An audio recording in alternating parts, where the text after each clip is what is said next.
Yo, your mom just called and I think she said Chiquito Tufá just came out with a new episode. Now, if you think what I'm thinking, I think it's time that we sit back, relax, and tune into this week's episode. Yo, welcome back to another episode. I'm your host, Caiya, and today I have a special guest, my godpapa, Mr. Dre. Yo, what's going on, people? Now this episode is a little bit different because we're not in Georgia, we're not in Kansas, we are in the sunshine state, Florida. And one thing about Florida, it's some good weather and everything. And I will say, like, the drive down here wasn't as bad. Obviously, I didn't drive, but the drive wasn't as bad. It was a lot more traffic than Georgia, which is typical Florida. But we made it here safely. Glory be to God. And we got to enjoy ourselves this entire weekend. Now, Dre, how did y'all kick off your weekend? With a lot of rest and relaxation with family. It's always nice. I know this time I came down with my mother because we're celebrating her 50th birthday. Happy birthday to my mother. And this trip is different because normally we bring the rest of the family, like the cousins and like sometimes the aunts, but it was a shorter trip where it's me and my mother, and then it's you and your wife, which is also my godmother. But it was a nice, like, much needed vacation with you guys. And I do appreciate you guys for inviting us on. No one cares. Oh. I mean, no. I'm just trying to be sincere and everything. I know, I'm just messing with you. But no, one thing that we always stand on is family. So knowing that we want to have a celebration and have a beautiful time, there's nothing like coming together with family and taking a little time to get a little break from the city. So it's a beautiful thing. Talking about a little break from the city. So when you're riding down on road trips, because I know everybody's different in their car, I'm sure you sit in passenger side. And are you in charge of like the music? Are you like the navigator? Like, what is like your role when you drive? Like, my role when I'm not driving is to actually focus on the mood. So that can be music, whether it's snacks or even if it's trying to find some comic relief because, road trips to become monotonous. All you see is gravel, grass, and sky.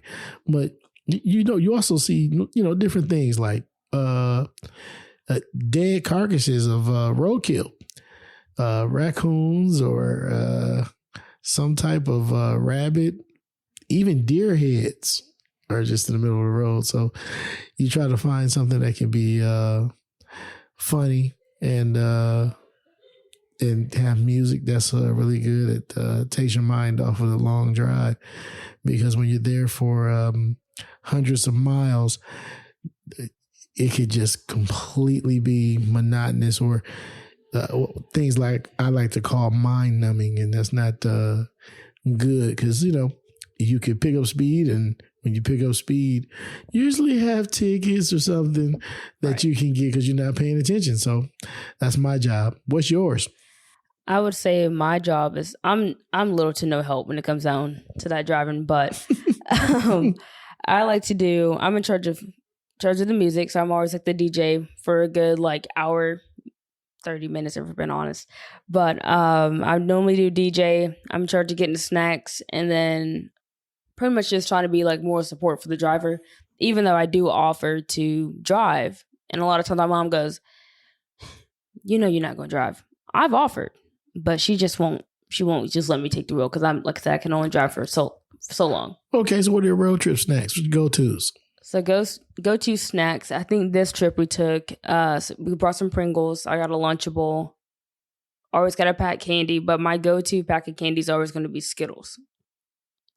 But not just any pack of Skittles. It's always a red Skittles. If you eat the blue pack, it's something wrong with you. If you like the purple pack, it's okay. Hey. We don't do judgment on snacks. On Skittles, I do that over here. You cannot judge anyone based on their... You know how long you're on the road? I mean, a 6-hour drive and you're eating the same pack of candy. If you bought the same pack like 4 times, you got a problem. But you got to think about it, man. Your go-to snack, you can't judge anyone from that. All of your snacks seem like they're going to end up on the floor in the car. Oh no, I don't do that. I don't do that. My go-to snack is, like I said, it's definitely Skittles. But this one I was eating, I think I had maybe a couple beef sticks. And I may get some hate for eating beef sticks, but I mean, like, it's good. Like, some people say it tastes like a cold hot dog. I don't really know what that tastes like. Yeah, you know, it's one of that. And that's the reason why you don't judge people for car snacks, because everybody has a different one. And yeah, it may be a cold hot dog to some people, but some people it's just great protein, especially those who work out like crazy. So it just makes, that's why I said you can't pass judgment. You know, on our side, I love having chocolate like Reese's. If you're going to have chips or pretzels or anything like that, that's easy to handle for the driver.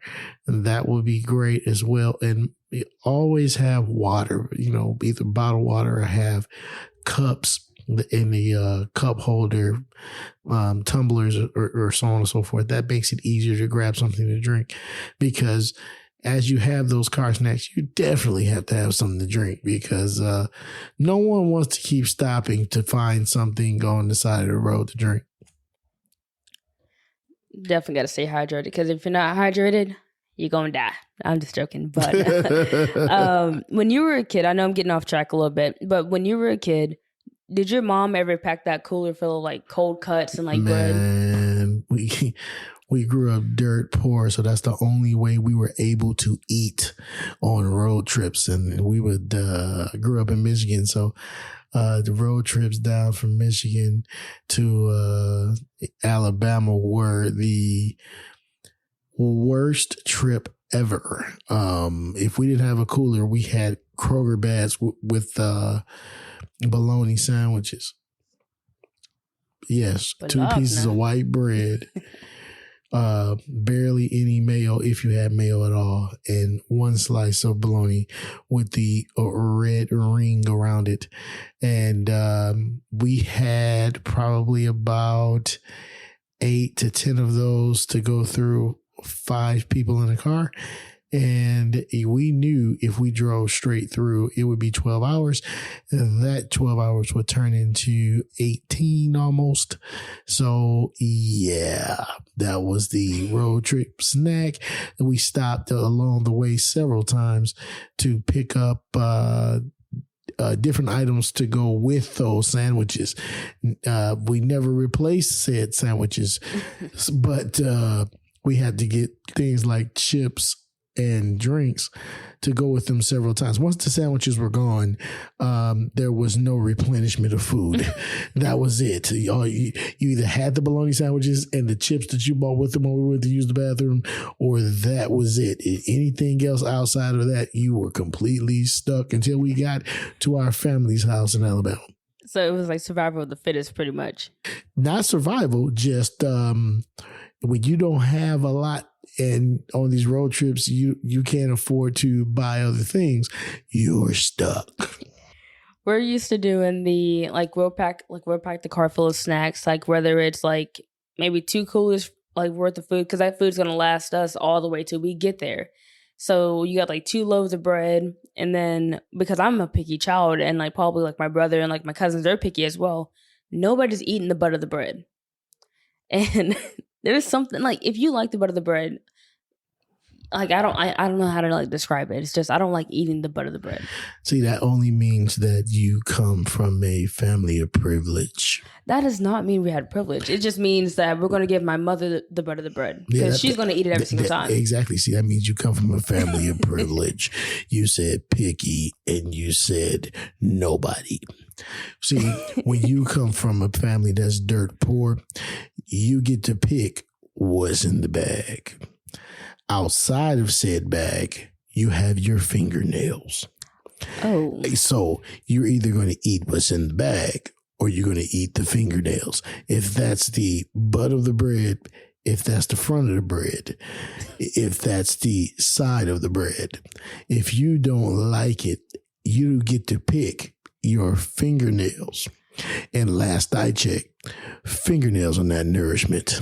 So pretty much it was like when you open up that bag of bread, it was always you took that first piece which was the butt of the bread. Lord. Yes, so we understand. We understand exactly what the butt of the bread is. And I mean, we just couldn't choose to pass up because our parents would say, do you know how much bread costs? We don't throw away pieces of bread. I mean, we're not going to throw it away. It's just we're not going to eat it. We're going to give it to somebody else. Either you eat what's provided to you or your fingernails are your nourishment. And keep in mind, they're not going to get you anything different than what was paid for. Did y'all have like fruit snacks too, or just fruit? I mean, like the gummy snacks, like fruit. Oh, you had like actual like apples, oranges, bananas, bologna sandwiches. Bologna. So that's all y'all had. Do you understand? Oh, you. When I say a car with 5 people. Usually when you're going to stay somewhere for, let's just say 4 days, you need clothes. If there's a car with 5 people in it, you can choose to put a cooler or underwear in the trunk. So we had it good then. That's which one is more important? I mean, the clothes is more important. Yeah. Now you understand. That means you're going to someone's home hoping they have soap. Because to take a shower, do you really believe that we're going to drive 6 or 7 states away carrying soap? I don't think so. And that's the conversation. But I say you come from privilege. It makes perfect sense to go to your family's home, use their showers with their towels. Well, we didn't use their soap though when we traveled. Oh yes, yes. Unless I went to my great aunt's house and I used her soap, but other times I just brought my own. Yeah, that's what I'm saying. When you're doing that, because you would have to take your soap back, and those bars of soap make no sense because there's usually two or more children in the car, and you're like, oh, let's put a bar of soap in a plastic bag inside the suitcase. That makes no sense. So why? Because body wash was $2 and a bar of soap was 50 cents. So would you rather spend the $2 for 3 kids and do this every week, which makes it $8 a month? Or would you just like to get 50 cents, which you do every week, which turns into $2? You save $6 by buying borrowed bars of soap. When you're dirt poor, you break down money that way. So that was our road trip. You say, I'm going to someone else's house. And when you go to someone else's house, if there's a store around, that's when you spend the 50 cents. I do think I had it good because my mama had like she has like the bar of soap, like the holder. So we would take the bar, like she would take that little plastic holder and like get like a bar of soap, but she stocks up on it. So every time we went on vacation, it didn't matter if we were going to a great aunt's house, a cousin's house, or we were just going down to Florida.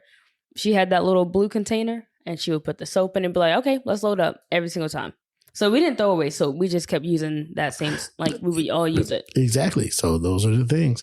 So now that you understand that the road trips, when I say you come from privilege, you don't have to be rich to come from privilege. Right. We're just saying you're privileged because we have to look back at situations in a era or area where, certain things are not always given. Right. You know what I mean? So that's a beautiful thing that you were able to have that but it's not like you don't understand not having, right? Right. So that's the beautiful thing, because it's not like this is foreign to you, what I'm saying, right? Right. It's like, dang, I guess I am privileged. I mean, I may not have gone through it personally, but I know like the stories, like my mom, like traveling up to Maine and everything, like they've been through, like luckily, like she's worked hard enough to where we don't have to go through what she went through or like what you went through and everything, because we have a little bit better, but we still understand what y'all went through. And I really wholeheartedly enjoy like you said, spending that time with family, and even whether you have money or not, having that opportunity to travel with your family, it's always like good memories for you. Every time. But speaking of good memories, I attended my first comedy show with y'all. Yeah, you did. And what comedy show was that we went to? We went down to the Funny Bone and saw Bruce. And Bruce, for those who doesn't know, is a comedy legend. That guy is awesome. If you've never got a chance to see him, you might want to check him out. Like, I didn't think I was gonna find him like funny, but he did have a few like good like jokes and everything. Like, I think the one that I was not trying to bring up on the show, he called somebody a sweet pickle. And, and I was like, a sweet pickle. Not to think about it, because like a pickle, like on the outside, like it's all hard and tough. But then you bite into a pickle, you thinking it's like a regular pickle, but it's a sweet relish pickle. Yeah, it's one of those things. That's a older school term from the South. A sweet pickle is a different phrase for someone in the LGBT community. Like, I've heard like somebody has sugar in their tank, or like they may be like a little fruity or something, but hearing like sweet pickle, that was the first time like that genuinely made me laugh, because I was like, what is that? Exactly. To your point, you don't know what it is until you actually bite into it, meaning you don't know unless there's something about that person that leads you to believe that they're inside the LGBT community. Not negative. It doesn't have to necessarily be negative. It's just one of those things where you look and say, "Oh, that's a sweet pickle." It's like not a bad thing. Listen, I'm a northern guy, so when I moved to the South, it kind of threw me off too. Like, what is a sweet pickle? Another joke that he had was when he kept talking about he kept talking about pimping. And I have a saying a lot, like when I'm hanging out with my friends or at work, and I'm like, I'm a big pimp. But when he was making the jokes about pimping, it was like about like the little person, like it was it was a smaller person, and they had got mad at the person that like one of their like girls or something. So they told the girl, they're like, "Yo, pick me up." And so she picked up the pimp, and he slapped her, and he said, "Okay, now put me down." And I was like, there is no way that this is like a true story, but but I was like, there is no way this little person got picked up by this like taller person, slaps them, and then tells them to put them down. See, that's what's funny in comedy, because you can tell a story that seems so far fetched, but it lays down the point. Like say you're talking about pimping in the old days. Pimps used to have women do all types of things for them, but the pimp does nothing. Right. Literally, there were some pimps who didn't even take a shower by themselves. So it's funny when you're joking, and then you say, "Well, hey, the person that the pimp is mad at has to pick the pimp up and get slapped." And then put the pimp back down to show the power of the pimp. Now, that was hilarious. And a lot of times when we're listening to comedy, it's funny. You get a laugh out of it, but when you actually break the comedy down, it's like, no. Even the one like you talked about, I think it was like somebody they had went to New York, and there was a pimp, and it was a blind pimp on one of the streets, and he was mad at one of the girls, so he was he was trying to hit her, but he was hitting the wrong one. Yeah, see, and these are all things that older comedians will give to you, and it's no knock on the younger comedians. It's just the fact that anyone who's been in any profession for a very long time gives you a different perspective. And, when you have that different perspective, it adds layers to your funny. You know what I mean? And that's a beautiful thing. That's why comedy is a what do we call it? A relief. Yeah. It opens doors to your imagination, gives you a break mentally, and takes your imagination to places that otherwise wouldn't go. So you got to give them credit for that. And I think I may have been one of the youngest persons like in that environment, which is like, it sucks to say, but I'm 25. I keep forgetting that I'm 25 now, but I'm probably one of the youngest people in here, and I'm like, I understand some of these jokes. Some of the other jokes, like he made the jokes about the different types of cologne, like the clear water, I think it's called. Yeah, definitely. Like, I don't know what that is, but all the other jokes, like I could understand them. But the thing is, it's not as if in today's world with your internet and everything of that nature, you can go back and just get an answer to what it was. But the crazy part is, even over the last 20 years, 20 years ago, if we had given you some jokes to talk about Clearwater cologne, unless you got up and went to the store and grabbed a bottle of Clearwater cologne, you wouldn't know what it is. Now you have the ability to go directly to the internet and say, oh, and then there are reviews and there's understanding. There's people who purchase it, you know how much it costs, you know where to find it. Right. It's totally different. That's why you can make a joke with someone who's experienced the comedy game for 30 plus years, and it can still be funny. Right. And so that's the beautiful thing, man. You gotta love it. And I will say, for that being my first comedy show, definitely he was a class act in my opinion. Like, I enjoyed listening to him, and even like the act before him, he was pretty funny. Even though that one was like a little bit more like, I wouldn't say up to my speed, but like maybe towards a little bit more my generation. He was good in his own way, but I just didn't like the excessive like cussing with it. Hey. And sometimes like the cussing, like you can only get so far with it. Sometimes. Hey, it just depends on the team. That's what art is. So most comedy is an art form, and we don't always see it as that. But within that art form, you're gonna have things that you like. You're gonna have things that you don't like.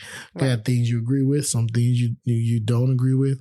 But always remember that, hey, comedy's art. And I'm sure that you've seen a painting that you walk by like, this is not right. When you've walked by a painting and say, oh, that is awesome. Who did that? And someone might come behind you and stuff that you like and say, that is terrible. And vice versa, right? So that's why, like I said, you have this style. Some styles you like, some styles you don't. And that's exactly what makes the comedy world go around. I will say, like, it was nice, and I do appreciate y'all for inviting us to it, and all of us being able to enjoy the show. The one thing that I kind of had, I'm not gonna say an issue with, but it was a little baffling. So we had ordered food there, and my mom had got this drink called the Limelight, which was pretty good, but we got buffalo chicken dip, and at first I'm thinking like, your typical like homemade buffalo chicken dip. I pick up the salt, like they had saltine crackers. I'm not used to having saltine crackers. I'm used to having like the chips, like regular tortilla chips. So I pick up saltine cracker and I eat it, and I'm like, this has a little bit of tang to it. Like, I don't like. I'm trying to figure out like what's on this cracker, because in this show you can't see nothing. Like, even when they put the food down, I saw nothing the entire time. So I'm just assuming I'm just guessing about what I'm eating. But that chip, it like, I don't know if, like, I'm sure you've had it, but some people have never had like the cracker called chicken and a biscuit. Okay. And to me, that's what it tastes like. But it had like some type of like, it wasn't a thick seasoning, but it just tasted off. But the buffalo chicken dip, it was okay, but it also like, it was just off. Like, I'm used to like Southern style buffalo chicken dip. Okay, well, you have to understand that in Florida, you're in a different country. Different country. You're in the United States. For those who haven't been to Florida, a lot of times every city or state has a different culture. And, you know, when you come to different cities or states, you have different cultures. You know, like Philadelphia. Philadelphia is a totally different culture than New York, Right. which is a totally different culture than Chicago, which is a totally different culture than LA, right? Right. When you come to Florida, depending on the part of Florida, different parts of Florida are totally different cultures. And that culture is almost a different country. And what I mean by that is culturally, it's such a mix and hodgepodge because of the tourist attractions. You don't know which side of those tourist attractions you're on, right? Because the biggest employer is Disney in the entire state, right? And things around tourism, you have to look at how many visitors come to Florida just for those 2 mouse ears, right? Right. So who knows who's actually cooking the food because of them, or who knows the audience they're catering to? Right. It was like, if I was to give it a rating out of 10, it was it started off as a 6 out of 10. But then there was celery and carrots on the side of this. The carrots had they were wet, like in like a way that like I thought they were just like bad, like they had went bad. But the celery was fine, but the carrots, they were just like, I just couldn't, like, I was eating it because I was pretty hungry because we had just came from like a 6-hour drive. But those carrots, like, I've never had like a wet carrot. And then they probably were in the refrigerator and they probably left them out. I mean, it was just like, it was bad. Like, I thought, like, I was like, is this a carrot? And then my mom was like, she said, what the hell is that? And it was like, she was like, I don't want that no more. And like you probably had to like take like a napkin to like kind of like dab off like the extra water. But I was like, I think this like, it's just like, it was sweet. It's called carrot sweat. Well, that carrot was sweating very profusely because that was bad. Like, I think that carrot went on a run before it came to the show. That probably so. But I mean, overall, it was like, it ended up being like a 5 out of 10, like after the whole -1 point. But at the time of this recording today, you guys took us to Hash House A Go-Go. Yes. Never been there, never heard of it. And you kept saying, look at the plates, look at the plates. Yes. And every time the plates were going by, it was like, it was bigger portions every time it was something, like every time a plate came by. Correct. And you had told me to look at the pancakes. And the pancake, I was like, oh, it looks like a normal. You're like, no. You're like, that's like a medium pancake. So the waiter at the time, since we've been there before, you guys were newbies, we asked the waiter to explain the menu. And he told you that the pancakes are the size of a medium pizza.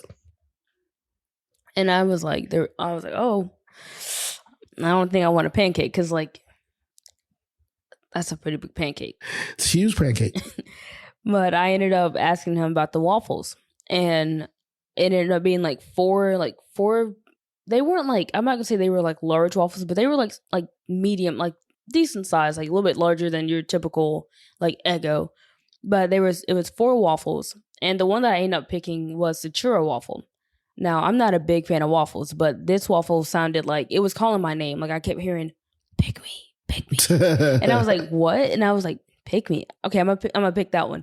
So I ended up getting the churro waffle, and then you and the rest of the table ended up getting the chicken waffle. Oh, the chicken and waffles, hands down, is probably the most popular thing on the Hash House A Go-Go menu. And looking at the prices, because like me, like when I go out to eat, I don't care like if I'm paying or someone else is paying. I'm looking for like, you know, the cheapest thing. For the price, all that food, like it was reasonable. Because I think mine was like, after everything ended up being like maybe $17, $18. Yeah. I mean, the one thing that Hash House A Go-Go specializes in are big portions for what we want to say reasonable amounts of money based on what you're getting. You can easily eat off that plate from a gluttony amount twice. Normal size portions, you could probably eat all that thing 4 times. Very, very easily on normal portions. Like if you're just eating regular meals, you know, you could probably eat off of it 3 or 4 times, but it tastes great. Like I don't think that you could say that your order that you got, right, taste terrible. Oh, I can't say that at all, because that waffle, like, I'm not a fan of waffles at all. This waffle comes out. It's 4 waffles. I end up getting this like a side of bacon, which is like 3 pieces of bacon, and I got whipped cream. And this waffle had cinnamon sugar on top of it. You have maple syrup on the side. You got a big ass heaping of butter on it, and then you got like a big old glob of whipped cream. And I'm like, that's a lot of food. So me being me, I'm getting like really excited, because I'm like, I hope this waffle is good. Like, I'm not worried about the price. It's like I'm worried about the taste, because at the end of the day, if you're going to give me a large portion, it has to be good. I cut into it. The best waffle I've ever had. And that's coming from someone that does not like waffles at all. And that's exactly what you can expect. Since the restaurant specializes in farm to table, you're going to get fresh food every time, and you don't have to worry about where it comes from. So when you're dealing in that, I'm glad you enjoyed it, because most people that go in there, I've never heard a bad review in the locations that we've visited. I've been to the ones in Florida and Vegas, and it is very consistent across the board. With the chicken and waffles, it comes with the waffle, and inside that waffle is bacon. So bacon's inside the waffle. So you're actually getting chicken, bacon, and waffles. So yes, highly recommend that restaurant to anyone who's traveling where they have a location. Hash House A Go-Go. That was definitely, like, I may be a little bit biased on this, but that was a 10 out of 10 restaurant. Like I said, my food ratings are always, they're not the best, but for me to say that place gets a 10 out of 10, that's based off of a waffle. Like I said, I'm gonna keep saying it. I don't like waffles, but that waffle, it, like, the cinnamon sugar on it was really good, but it was like crunchy on the outside, but on that inside it was fluffy, just like a pancake. And trust me, from what I know of you, if you don't like it, because you're a picky eater, I'm sorry, you won't eat it. And I know, but like, even like when we came back to the room, I was like, I said, I should take a nap, but I kind of want to eat that waffle. I didn't end up eating that waffle because I want to have it for breakfast in the morning. But it was definitely, like, if we had something like that, like, it doesn't even have to be in Georgia, but just somewhere like maybe a little bit more like convenient, like where we stay, I'll probably go there twice a week if I could. And those are things that, again, highly recommend. If you are, look it up online, look it up in your phone, whatever you can do. If you are near a Hash House A Go-Go, 100% recommendation from me. And I'm sure she will say the exact same thing. Yeah. And like, I'm not sponsored, and they didn't ask me to say nothing. I'm letting y'all know now. Hash House A Go-Go doesn't just find a location, like Dre said. Try it out. You're gonna enjoy it, and you're gonna get your money's worth for it. And our server was he was really nice, and Dre made him laugh a few times, and the server made us laugh. It's great service, great food, and it's a great environment. And even the wait time on the food wasn't even that bad. I think we probably waited less than 10 minutes on our food to come out, which is also a good thing. And always remember, with a popular restaurant that does these things, if there is peak, they do have peak times, and they do have peak seasons, because they're usually located in tourist locations. So if they tell you have to wait a half hour, you have to wait an hour. It's well worth the wait. Right. And I don't know about you, but when I eat a large amount of food, I gotta take a nap. I gotta relax a little bit. Indeed you do. And like going away from food a little bit, do you ever like, even like in like your daily like day to day like life and everything, do you ever just like need a break from everything? I believe breaks are necessary because what's the point in go? At the end of the day, your batteries are going to need to be recharged. It's just like driving and you need gas, or if you have it electric, you need to have a charge, right? So your body works the same way.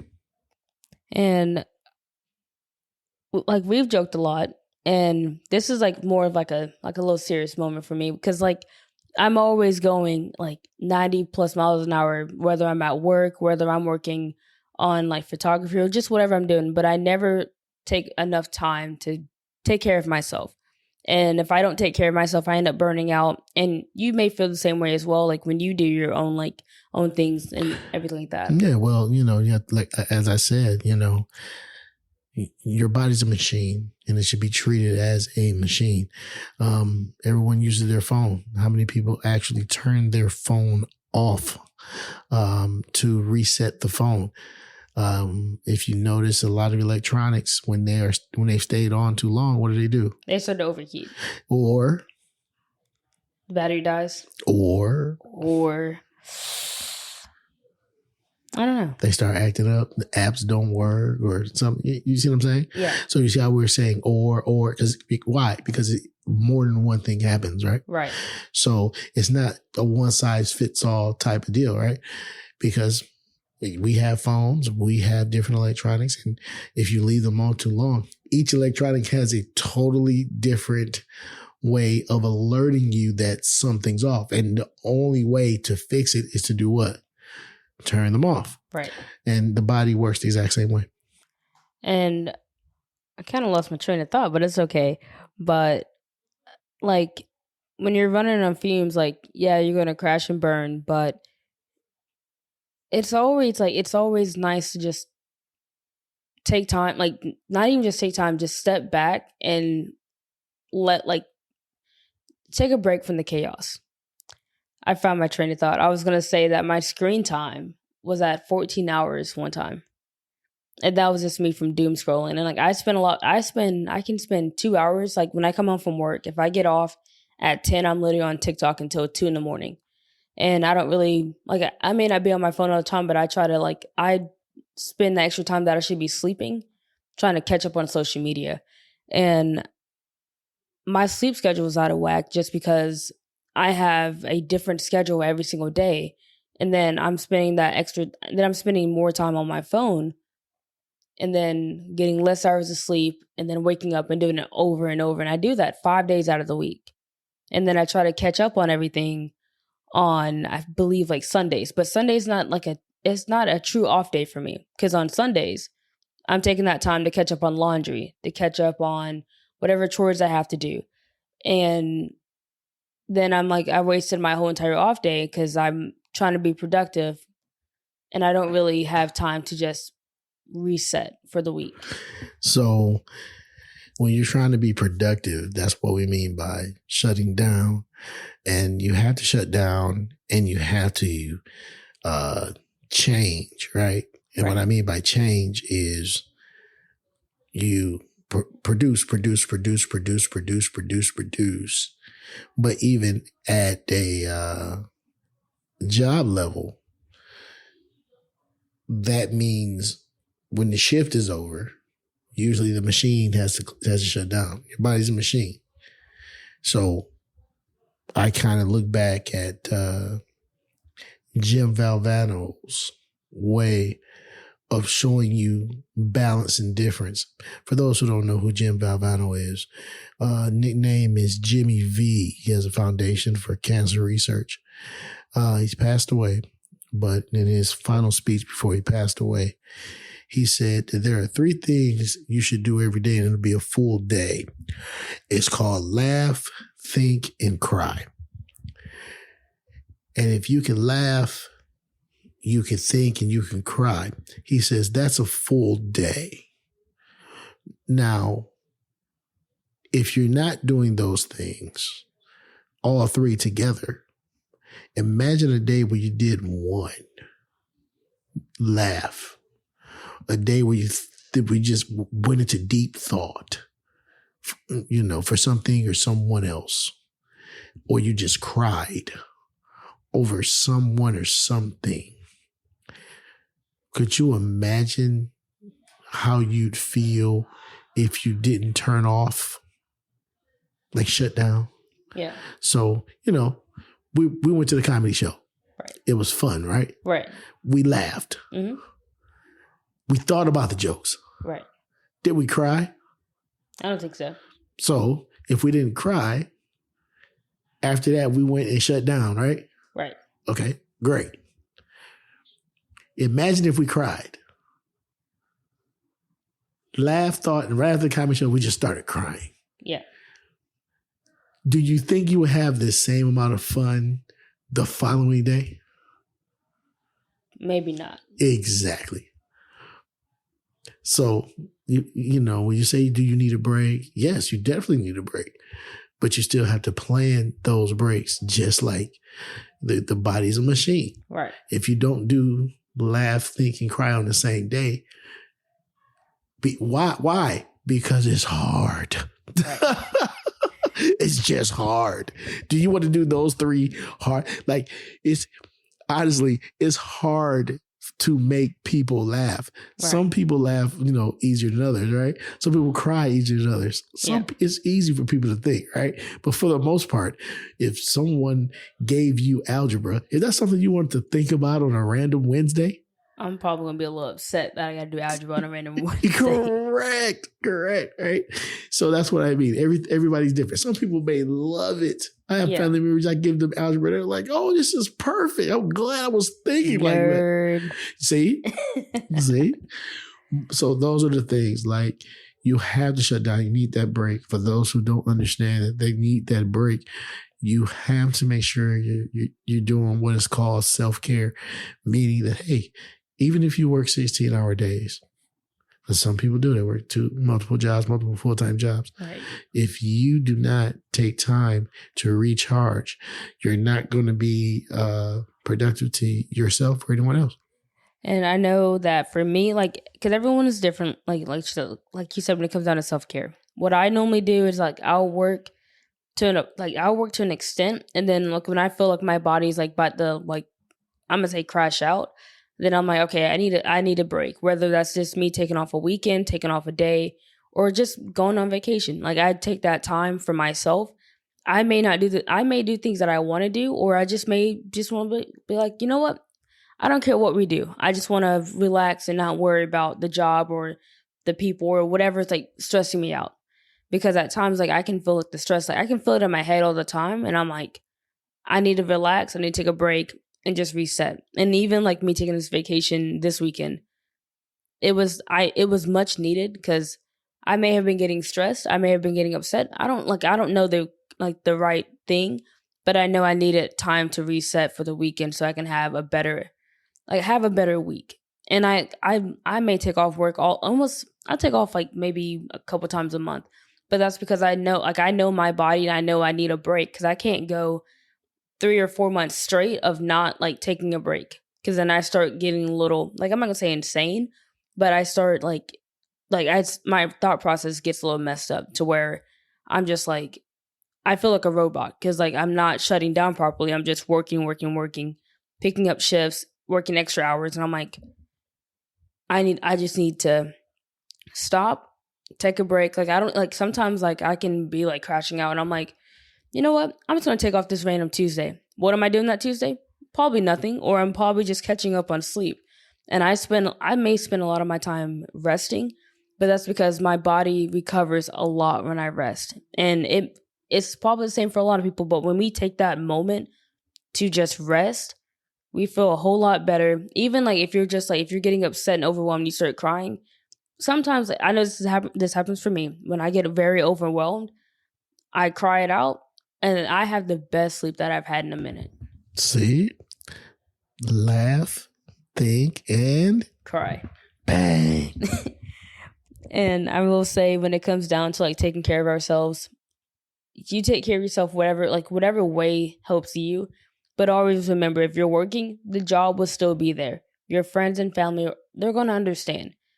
And always remember that your well-being is important, no matter how big or how small. If you got to take off just for a day, take that day. If you got to take off for a weekend, you got to take off for a week. If you're able to financially, take off more time. Take as much time as you need to recover, because when you recover, everything falls perfectly for you. Recharge. It's like a battery sometimes. All the time. But not just any type of battery. It's kind of like the rechargeable one, like the ones like you pay like $40 for, and then you lose the charger. Now you're just stuck on that same battery until you find a new charger. And that's the key. You never lose the charger. The charger is called rest. And resting is always important. Dre, all I have to say is thank you so much for joining me on this episode. No problem. I'm always here. I will say you're definitely, even though you're my only godfather, you're my favorite godfather. Hey, what a compliment. I like when they say you're the only, you're my favorite. You know, that's beautiful. You know what? No, let me fix that. You're probably, not even probably, you are the great one, one of the greatest, because God is number one, but you are the greatest father figure that I've had in my life, and I'm grateful that my mother decided to make you my godfather. Hey, I'll take it. All I can say is thank you, and I appreciate it, and I'll do my best to be an example that you 100% need at all times. And to wrap everything up, I hope you enjoyed this episode. If you did, please share the show with your friends. If you're not following the show on Instagram, start what you're doing and follow for updates. Thank you guys so much for listening, and I'll see you guys next time.